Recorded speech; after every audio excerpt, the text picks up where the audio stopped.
Hey guys, welcome back to The Bull Combo, your source for album reviews, tech reviews, vlogs, and more. Today we're coming at you with an album review, so stick around when we talk about Chelsea Grin's newest album, Eternal Nightmare.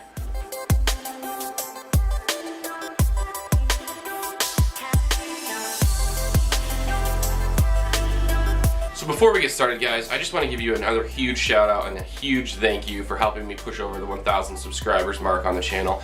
This is all you guys. I don't subscribe to myself, so this level of support is just absolutely mind-blowing to me, and I just can't tell you guys how appreciative I am and just how much I appreciate it. So thank you from the bottom of my heart. If you didn't get a chance to check out my 1,000 subs live stream, make sure to go back and watch it. It's only about 6 minutes long, but I tried to break down some stuff about the channel that I haven't talked about previously. Tried to give you guys some information about me that I usually don't talk about here on the channel. So make sure to go ahead and check that out and click that like button if you like that video. It was more of a video to do something for you guys, just to get a little more personal with you guys. And if you like the live stream idea, maybe we'll do live streams again down the road. I definitely am looking for some input there. Alright, so let's talk some Chelsea Grin. So Eternal Nightmare drops today, July 13th, 2018. It's 11 tracks, clocks in at just over 36 minutes. Chelsea Grin's gone through quite a few changes over the last few years. When they first came out on the scene, they were really heavy. Obviously, they were a deathcore band. And when they first burst onto the deathcore scene, they had a pretty huge fan base, especially in the underground deathcore scene. Their first album was pretty creative sounding. The vocals were really high-pitched. And they had some really interesting breakdowns, and I think that just all around they were really appealing to the deathcore community. So when Chelsea Grin first came out, you know, they were pretty big heavy hitters. And they've had a few albums over the years, and they've had some member changes over the years as well. You know, the most recent member changes were obviously Jason Richardson leaving after From Ashes to Ashes, which was probably their most technical album of their discography. Hands down, I think, with Jason Richardson's writing on there, the guitar work was just on another level on that album. So he stepped away. The band released another album called Self-Inflicted, and then Alex Kohler, their lead singer, stepped away, followed by the rest of the remaining original members of the band. So at this point, Chelsea Grin's dropped down to a four-piece.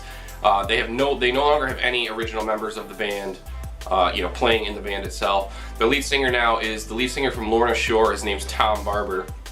And you know, listening to this album, I think it's kind of interesting because even though there's no original members in the band, it definitely still sounds like Chelsea Grin sometimes.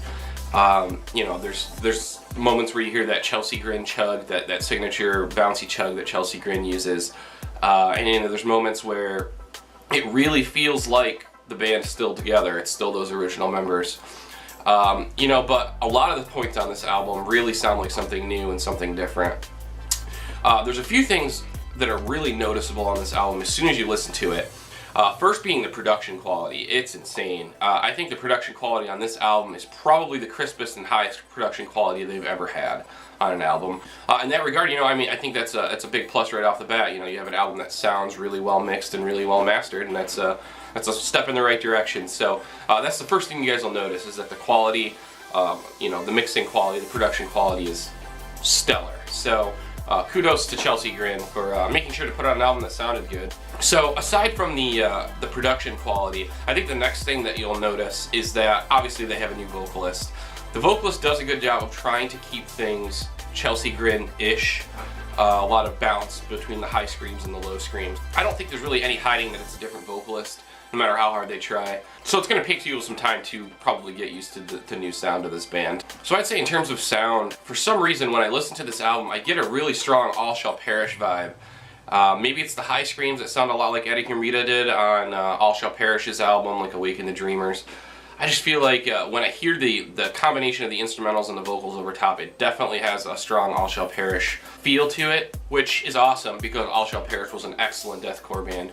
And, you know, I think that every single member of that band in some way has gone on to do something pretty successful, whether it be Eddie, who's the lead singer to Suicide Silence, or Jason Richardson, who, you know, is now doing his own thing and doing his own solo work. So, you know, not a bad thing to be compared to All Shall Perish, but I definitely see some similarities on this album to some of All Shall Perish's stuff. And it's cool. It sounds really good. I don't really think that there's anything on this album that screams super original. It's going to be a pretty standard deathcore album. Lots of blast beats, lots of really slow, chuggy breakdowns, lots of high screams over those, you know, the stuff that you would have heard coming from Chelsea Grin. Probably with a little more aggressiveness sometimes, if that's possible, and a higher production quality. And I think those are probably the most noticeable things you'll find on this album. Overall, you know, I don't really think this is a bad album. I think it's really interesting because, you know, it's all new members, so it's going to be hit or miss. And I think right now there's going to be two different groups of people with two different viewpoints when they listen to this album. The first group's going to be Chelsea Grin fans. And they're probably going to have a little harder time adjusting to this just because it's all new members and it's nothing they're familiar with. So for people that were a huge fan of Chelsea Grin, it's probably going to take a little more time to adjust to this album. You know, just because you're trying to listen to a band you love with all new members, and that can be tough. So I feel like they'll probably take the longest to adjust to this album. Now, the other group of fans, the traditional deathcore fans, I have a feeling that they're going to embrace this album fairly quickly. It falls right in line with most of the deathcore that you hear nowadays. It's really heavy, really blast beaty, really aggressive, and like I said, I think it falls really right in line with what deathcore is doing right now. And it definitely has a modern flair to it to keep it in line with you know, the current deathcore trends. So from a deathcore fandom perspective, I find that the deathcore community is probably going to embrace this album a lot faster than Chelsea Grin fans on their own will, just because if you're not coming into this album with any sort of preconceived notion, you're going to enjoy it because it's really good. I've never been a massive Chelsea Grin fan. I enjoyed them. I really liked From Ashes to Ashes, but I was never set on, you know, their lineup being something. When I found out that their lead singer left, it didn't personally affect me. So listening to this new album, I really don't have a hard time embracing the new member lineup and the new sound, so to speak. So I think those will probably be the biggest issues in the music community in terms of how people react to this album. Again, overall, guys, I think this album's really, really, really strong. For a band that's got all new members, you know, and is trying to carry on the name of a previous band, I think that they did the band justice. They did the band name justice. I think it does sound like a Chelsea Grin album.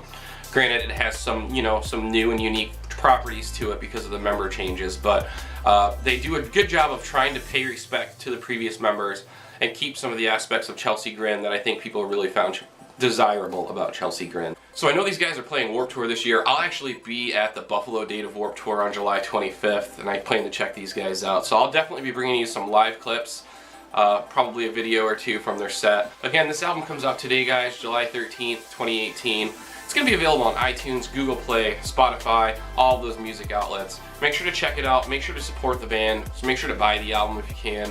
Alright guys, I'm going to wrap this review up here. I just want to say thank you again for all the support. If you like this video, make sure to click that thumbs up button down below and give it a like. If you like the content you're seeing here, make sure to hit that subscribe button and click the bell to get notified. Again, I come at you guys with a video every week. Want to make sure you guys see it. Appreciate all the support as always, guys. Hope you all have a great weekend, and until next time, we'll see you soon.